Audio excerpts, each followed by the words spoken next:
আচ্ছা, আমাদের চারপাশের এই যে দুনিয়া, এটা কিন্তু দুটো আলাদা ভাষায় কথা বলে। একটা হলো প্রকৃতির ভাষা আর অন্যটা প্রযুক্তির। আজকের এই আলোচনায় আমরা সেই দুটো মূল সিগন্যালকেই চিনে নেব, অ্যানালগ আর ডিজিটাল, যা আমাদের আধুনিক জীবনকে চালাচ্ছে। চলুন তাহলে শুরু করা যাক। কখনো কি মাথায় এসেছে যে আমাদের গলা থেকে বেরোনো কথাটা বা একটা গান কিভাবে এক মুহূর্তে পৃথিবীর এক কোণ থেকে আরেক কোণে পৌঁছে যায়? এই সহজ প্রশ্নটার মধ্যেই কিন্তু আজকের আলোচনার আসল রহস্যটা লুকিয়ে আছে। এই যে প্রশ্নটা, এর উত্তরটা কিন্তু লুকিয়ে আছে একটা মাত্র শব্দে, আর সেটা হলো সিগন্যাল। মানে সহজ কথায় যদি বলি, সিগন্যাল হলো সেই মাধ্যম যা যেকোনো তথ্যকে এক জায়গা থেকে আরেক জায়গায় বয়ে নিয়ে যায়। আমাদের পুরো যোগাযোগ ব্যবস্থাটাই কিন্তু এর ওপর দাঁড়িয়ে আছে। তো সিগন্যালের জগতে প্রথমে যার সাথে পরিচয় হবে সেটা হলো অ্যানালগ। এটাকে বলতে পারেন প্রকৃতির নিজের ভাষা, কারণ আমাদের চারপাশের শব্দ, আলো, তাপমাত্রা, এই সব তথ্যগুলো স্বাভাবিকভাবেই এই রূপে থাকে। তাহলে প্রশ্ন হলো, এই অ্যানালগ সিগন্যাল জিনিসটা ঠিক কি? আচ্ছা, ভাবুন তো, এটা হলো একটা কন্টিনিউয়াস বা একটানা সিগন্যাল। মানে এর মান হুট করে বদলে যায় না, বরং সময়ের সাথে খুব মসৃণভাবে পরিবর্তন হয়। আর এর মধ্যে অসীম সংখ্যক মান থাকতে পারে। এটাকে সহজে বোঝার জন্যে একটা সহজ উদাহরণ দিই। ধরুন, সমুদ্রের একটা ঢেউ।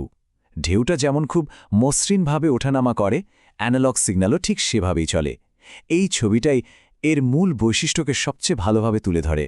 আর আমাদের চারপাশেই তো এর হাজারটা উদাহরণ ছড়িয়ে আছে।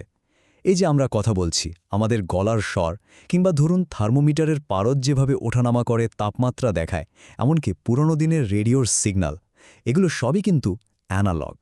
আচ্ছা, প্রকৃতির জগৎ থেকে এবার একটু প্রযুক্তির দুনিয়ায় ঢোকা যাক, কি বলেন? এখানে আমাদের দেখা হবে ডিজিটাল সিগন্যালের সাথে। আধুনিক সব যন্ত্রের ভাষা কিন্তু এটাই। অ্যানালগের একদম উল্টো, ডিজিটাল সিগন্যাল হলো ডিসক্রিট, মানে বিচ্ছিন্ন। এর মানে কি? এর মানে হলো এর মান কিন্তু হাজারটা হতে পারে না, এর মান হতে পারে মাত্র দুটো, হয় 0 না হলে 1। আর এই 0 আর 1-এর খেলাতেই কিন্তু আজকের দিনের সব টেকনোলজি দাঁড়িয়ে আছে। অ্যানালগ যদি হয় সমুদ্রের ঢেউ, তাহলে ডিজিটালকে কিসের সাথে তুলনা করা যায়? ভাবুন তো, একটা সিঁড়ির ধাপের মতো। এখানে ঢেউয়ের মতো মসৃণ ওঠানামা নেই, আছে শুধু এক ধাপ থেকে আরেক ধাপে লাফ দিয়ে ওঠা। আর এই ছোট্ট পার্থক্যটাই কিন্তু বিশাল একটা ব্যাপার। আমরা তো রোজই এটা ব্যবহার করছি, তাই না? কম্পিউটারের ভেতরে থাকা ডেটা, ইন্টারনেটে যে তথ্য আদান প্রদান হচ্ছে, এমনকি আমাদের মোবাইলের কথাও, সবকিছুই কিন্তু আসলে ডিজিটাল সিগন্যাল। তো দুটো সিগন্যালের সাথেই তো পরিচয় হলো। চলুন এবার এদেরকে মুখোমুখি দাঁড় করাই, তাহলেই এদের আসল পার্থক্যগুলো একদম পরিষ্কার হয়ে যাবে। তাহলে সবচেয়ে বড়, সবচেয়ে মূল পার্থক্যটা কি দাঁড়ালো? খুব সহজ।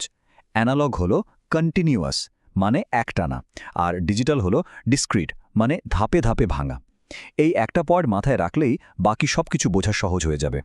তাহলে চলুন এক এক করে দেখি। প্রথমত, এদের নেচার বা প্রকৃতি। অ্যানালগ হলো একটানা আর ডিজিটাল হলো বিচ্ছিন্ন। এরপর আসি মানের কথায়। অ্যানালগের মান হতে পারে অসংখ্য, কিন্তু ডিজিটালের মান মাত্র দুটো, 0 আর 1। তবে সবচেয়ে বড় পার্থক্যটা গড়ে দেয় নয়েজ, মানে বাইরের অবাঞ্ছিত শব্দ। অ্যানালগ সিগন্যাল কিন্তু নয়েজের কারণে খুব সহজেই নষ্ট হয়ে যেতে পারে, কিন্তু ডিজিটালের উপর এর প্রভাব বলতে গেলে প্রায় নেই। আর ঠিক এই কারণেই ডিজিটাল ডেটা স্টোর করা বা কপি করা অনেক বেশি সহজ আর নির্ভরযোগ্য। এখন মনে হতে পারে যে এই দুটো সিগন্যাল হয়তো দুটো আলাদা দুনিয়ার বাসিন্দা, কিন্তু আসল মজাটা হলো আমাদের প্রযুক্তিতে এরা কিন্তু একা একা কাজ করে না, বরং এরা একে অপরের সাথে সারাক্ষণ কথা বলে একটা ব্রিজ তৈরি করে। ব্যাপারটা বুঝিয়ে বলি। ধরুন, আমরা একটা মাইক্রোফোনে কথা বলছি। আমাদের গলার স্বরটা কি? ওটা একটা অ্যানালগ সিগন্যাল। কিন্তু যেই মুহূর্তে আমাদের মোবাইল বা কম্পিউটার সেই শব্দটা রেকর্ড করে, ওটা কিন্তু আর অ্যানালগ থাকে না। ডিভাইসটার সাথে সাথে ওটাকে ডিজিটাল সিগন্যালে বদলে ফেলে। এই যে অ্যানালগ থেকে ডিজিটালে যাওয়ার প্রক্রিয়া, এটাকেই বলে অ্যানালগ টু ডিজিটাল কনভার্সন, বা সংক্ষেপে এডিসি। এত কিছু শোনার পর একটা প্রশ্ন কিন্তু আসতেই পারে। যদি আমাদের চারপাশের প্রকৃতি, আমাদের গলার স্বর সবকিছুই অ্যানালগ হয়, তাহলে আজকের টেকনোলজির দুনিয়ায় ডিজিটাল সিগন্যালকে এত গুরুত্ব দেওয়া হয় কেন? কেন ডিজিটালি রাজা? কারণটা খুব পরিষ্কার। ডিজিটালের এমন কিছু অসাধারণ ক্ষমতা আছে যা অ্যানালগের নেই। যেমন ধরুন, এর ওপর নয়েজের প্রভাব প্রায় পড়েই না। ডেটা যখন কপি করা হয় তখন কোয়ালিটি একটুও কমে না, একদম হুবহু কপি হয়। এটা অনেক বেশি সিকিউর, আর তথ্য পাঠানো যায় অবিশ্বাস্য দ্রুতগতিতে। এই সবগুলো কারণেই ডিজিটাল এগিয়ে। তবে এই সব সুবিধাগুলো যখন এক জায়গায় আসে তখন সিদ্ধান্তটা নিতে আর কোনো দ্বিধা থাকে না। আজকের এই আধুনিক যুগে ডিজিটাল সিগন্যালই আসলে কিং, সেই রাজা। কিন্তু যাওয়ার আগে একটা প্রশ্ন রেখে যাই, আমাদের পুরো প্রাকৃতিক জগৎটাই তো অ্যানালগ, তাই না? তাহলে ডিজিটাল টেকনোলজি কি পারবে অ্যানালগের প্রয়োজনকে কোনোদিন পুরোপুরি শেষ করে দিতে, নাকি এরা এভাবেই একে অপরের হাত ধরে চলতে থাকবে? ব্যাপারটা কিন্তু ভাবার মতো।